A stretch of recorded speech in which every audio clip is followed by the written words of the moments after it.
Bismillahirrahmanirrahim. Assalamualaikum warahmatullahi wabarakatuh.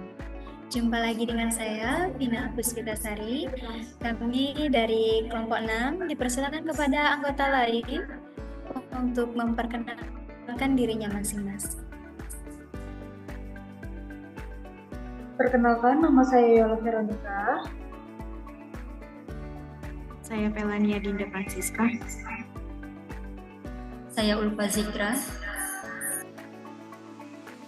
Saya Yuliana Rahmanullah. Terima kasih kepada anggota lainnya yang sudah memperkenalkan diri. Baiklah, pembuatan video kali ini sebagai bentuk pemenuhan tugas demonstrasi kontekstual mata kuliah teknologi baru dalam pengajaran dan pembelajaran dengan dosen pengampu Ibu Dr. Rita Indarawati MPD. Pendidikan abad 21 memanfaatkan teknologi digital sebagai alat pembelajaran yang esensial. Penggunaan perangkat seperti laptop dan ponsel pintar meningkatkan aksesibilitas, interaktivitas, dan efektivitas pembelajaran. Banyak sekali dampak yang sudah kita rasakan mengenai teknologi abad 21 dalam pembelajaran. Salah satunya yaitu mempermudah kita dalam pekerjaan. Teknologi juga mendorong metode pembelajaran yang inovatif seperti pembelajaran berbasis proyek yang memperkuat keterlibatan siswa. Selain itu, literasi teknologi berupa teknologi informasi atau TIK menjadi kunci untuk mempersiapkan siswa dalam menghadapi tantangan globalisasi di masa depan.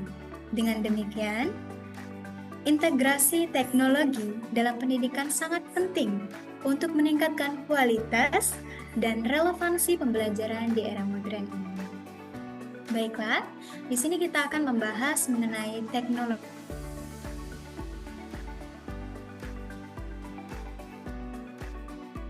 Slide selanjutnya.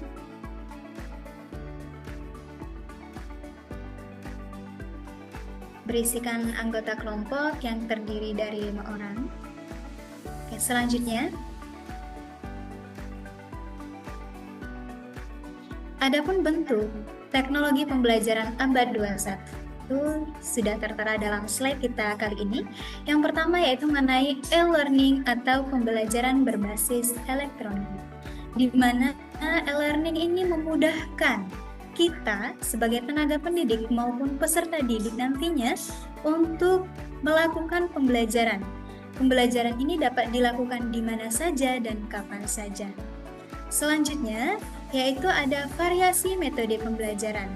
Di dalam e-learning, kita dapat membubuhkan teks, gambar, audio, video, maupun yang lainnya, di mana media-media ini merupakan materi pembelajaran yang nantinya bakalan kita bubuhkan dalam e-learning. Selanjutnya, interaksi. Di dalam e-learning ini juga terdapat forum interaksi yang digunakan untuk diskusi antar siswa dengan siswa lainnya maupun dari siswa dengan pendidiknya atau gurunya. Nah, mengenai keuntungan dari e-learning sendiri yaitu mengurangi biaya. Mengurangi biaya seperti media cetak untuk sebagai bentuk materi pembelajaran hari ini, serta transportasi. Biasanya kalau pembelajaran yang dilakukan secara langsung itu atau bentuk layanan pendidikan berbentuk layanan non-formal, jadi siswa dapat melakukan kerja kelompok secara tatap muka. Namun dalam e-learning ini kita dapat melakukan pembelajaran secara online saja. Nah, selanjutnya yang kedua, video assisted learning atau pembelajaran berbasis video. Nah, pembelajaran berbasis video ini menuangkan suatu video yang nantinya video ini dijadikan sebagai materi bahan ajar dalam suatu pembelajaran. Selanjutnya ada big data dan analisis. Big data dan analisis merupakan kumpulan data besar yang terdapat di dalam sekolah. Contohnya data-data siswa yaitu meliputi nilai rata-rata, hasil ujian, lalu ada tingkat kehadiran, hasil belajar siswa. Nah, semua itu tertuang dalam big data dan analisis. Yang keempat, ada augmented reality dan virtual reality, di mana disingkat dengan IR atau VR. Nah, jadi sistem pembelajaran IR ini merupakan suatu teknologi yang menambah elemen digital ke dunia nyata. Nah, jadi metode pembelajaran IR, jadi dari pihak sekolah itu menyediakan kacamata IR namanya, yang mempermudah siswa untuk memahami materi, menempatkan siswa itu seolah-olah ada di dunia nyata. Nah, untuk IR ini cocok dalam pembelajaran sejarah atau lainnya, di mana dia menempatkan posisi siswa itu memang benar-benar ada di lokasi itu. Selanjutnya ada VR. VR ini merupakan teknologi yang sama, yaitu menambah elemen digital ke dunia nyata. Artinya siswa juga dibawa ke dunia nyata, istilahnya seperti itu, namun dia menggunakan alat yang namanya headset VR. Nah, untuk VR sendiri itu lebih cocok kepada pelatihan teknik, menyelesaikan tugas secara bersama. VR sendiri dapat dilaksanakan di dalam tempat yang berbeda-beda, jadi posisi dari peserta didik itu berbeda-beda. Namun dengan adanya VR, dia dijadikan dalam suatu kondisi yang sama sehingga siswa dapat bekerja bersama-sama. Nah, cukup sekian penjelasan mengenai slide ini, maka akan dilanjutkan oleh anggota lainnya. Terima kasih.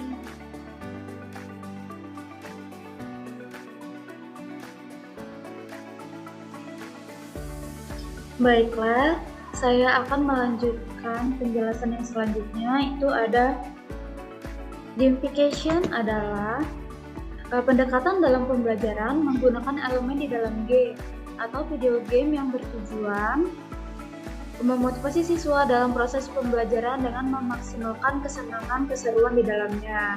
Biasanya pembelajaran ini digunakan dalam pembelajaran pendidikan jasmani, atau kita juga bisa menggunakannya sebagai ice breaking supaya anak tidak merasa bosan. Lalu selanjutnya ada automate assessment atau penilaian otomatis. Di sini automate assessment adalah proses mengevaluasi dan memberi nilai tugas pemrograman atau tugas pengkodean menggunakan sistem komputerisasi. Di sini sebagai contohnya, jika kita memberikan tugas kepada peserta didik, kita menggunakan Google Formulir, di mana di sana ketika mereka menjawab tugasnya langsung tertera nilai yang ada. Lalu selanjutnya itu ada cloud computing, adalah komputasi awan, yang artinya sebuah metode penyampaian berbagai layanan hanya melalui internet. Lalu selanjutnya itu ada artificial intelligence atau kecerdasan buatan, merupakan teknologi yang dirancang untuk membuat sistem komputer mampu meniru kemampuan intelektual manusia. Di sini kita sangat terbantu dengan adanya artificial intelligence dalam membantu kita dalam mengerjakan tugas. Terima kasih. Baiklah, pada pembelajaran abad 21, teknologi berperan penting dalam menciptakan lingkungan belajar yang interaktif dan dinamis. Beberapa perangkat yang sering digunakan meliputi laptop, proyektor, smart TV, LCD, serta akses internet cepat. Nah, laptop ini memudahkan guru dan siswa untuk mengakses sumber belajar digital dan menyelesaikan tugas dengan efisien. Sementara proyektor dan LCD membantu menyajikan materi secara visual dalam skala besar. Nah, Smart TV memungkinkan interaksi langsung dengan materi di layar sentuh, menambah pengalaman belajar yang imersif. Internet berkecepatan tinggi membuka akses ke informasi terkini dan sumber belajar digital, serta memfasilitasi kolaborasi jarak jauh. Nah, perangkat-perangkat ini termasuk tablet dan smartphone pendukung pembelajaran berbasis proyek, kolaborasi virtual, serta pengembangan keterampilan berpikir kritis yang diperlukan di era digital. Slide selanjutnya, Kak. Nah, untuk media pembelajaran abad 21 lagi, ini multimedia pembelajaran di abad 21 adalah kombinasi dari teks, video, animasi, grafik, dan suara yang disampaikan melalui teknologi. Contohnya seperti video pembelajaran dari YouTube, infografis dari Canva, dan PowerPoint, dan lain-lain. Terima kasih, Kak.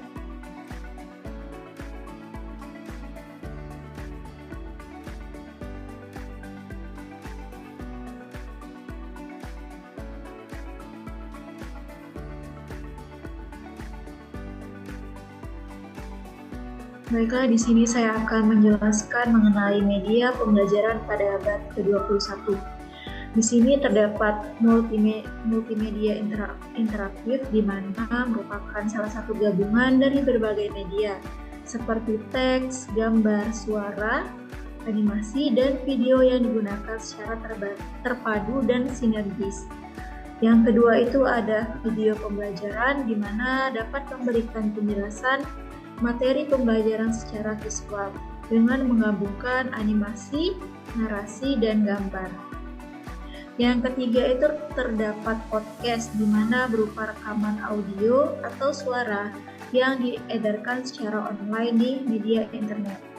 Podcast juga dapat mudah diakses dan praktis, serta banyak platform yang menyediakan podcast pembelajaran secara gratis. Yang keempat itu ada AR atau Augmented Reality, di mana teknologi ini yang dapat menggabungkan benda maya berupa 2 dimensi atau 3 dimensi ke dalam lingkungan nyata. Yang kelima itu ada simulasi dan game pembelajaran, di mana simulasi dan game ini dapat memberikan pengalaman berbeda dalam pemanfaatan media pembelajaran digital. Selanjutnya,